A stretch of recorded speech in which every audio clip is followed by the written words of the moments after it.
Over the past year, news coverage about traumatic topics like the pandemic or fatal police shootings have caused many to feel burned out. It may be difficult to strike that balance between maintaining mental health and staying well informed. Joining us now with more on how to strike that balance is Candace Norcott, licensed clinical psychologist and assistant professor at the University of Chicago Medicine. Candace, thank you for joining us. So what are you hearing in terms of stress, trauma from police shootings, or pandemic-related news? What are people saying? This is such a timely topic. People are really feeling pulled in two directions.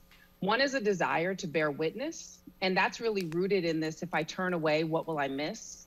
And also, things feel really big, so I feel like this is the way I'm involved. But they're also feeling pulled because they're feeling this sense of what I'm seeing and what I'm hearing is distressing to me. And what we know about trauma is it's not just what happens to our person, right? But it's also, we can be traumatized by what we see, what we hear, the stories, and that's called vicarious traumatization. You mentioned, the need to bear witness. Talk a little bit about why we feel that need. Why is it important for us to see and hear the news? Well, for some communities, there's a historical precedent, right? So when we're not watching, when we don't have visual evidence, injustices happen. And so there's this sense of, I've got to be vigilant and I've got to be on it. And then there's also this sense of, these things feel so big, right? And this is the way I participate. This is the way I show allyship.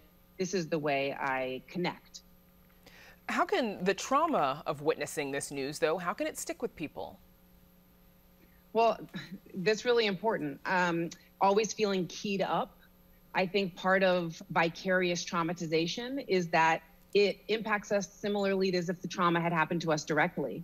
We have changes in our thoughts. For example, the world's unsafe, I'm alone, no one's here to help me. We have feeling kind of just hypervigilant, like always, our head's always on swivel. And so think of a car, right? Your car is in park, but your foot's on the gas, feeling like you have lots to do, but nowhere to go. How does social media, how does it sort of, suck us further into this, distressing news cycle?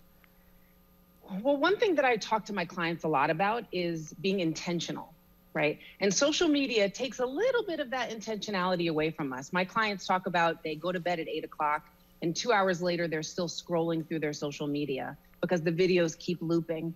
And so they're not really having a sense of control over the media that they're consuming. And so often it's images, stories, anger, other people's emotional experience and expression.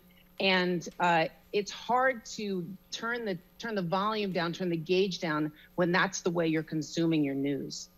What do you recommend to create the balance, between staying informed but not consuming so much that it stresses you out and you're then experiencing that vicarious trauma you talk about?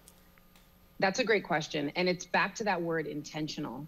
I really encourage people to be intentional with how they consume their media. So for some people, they're getting ready in the morning and the TV's just on in the background and it's just running. And so you're taking information in. Maybe you're seeing images that you weren't really prepared to see right before you have to do a big presentation. Or if you're a therapist, before you have to go and listen to other people's stories, right? And so being intentional means, before I'm going to sit down and watch news because I want to be aware of what's happening, but I'm going to do it not before bed.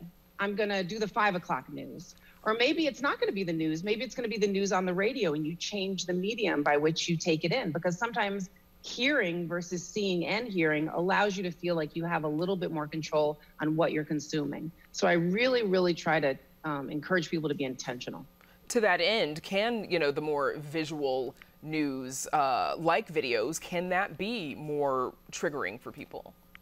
It absolutely can. It absolutely can. And again, when things are coming up on the screen, you don't know what's going to come up next, right?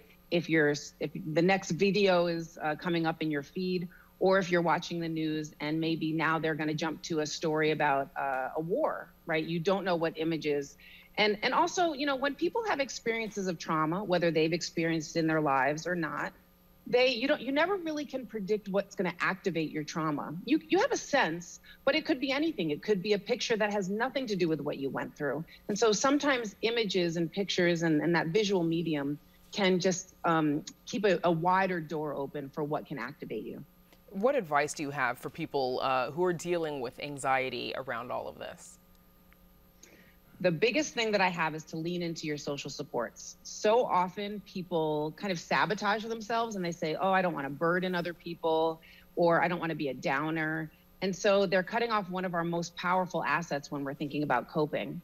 And oftentimes it's because people have one sense of how you connect with people or how you reach out for help.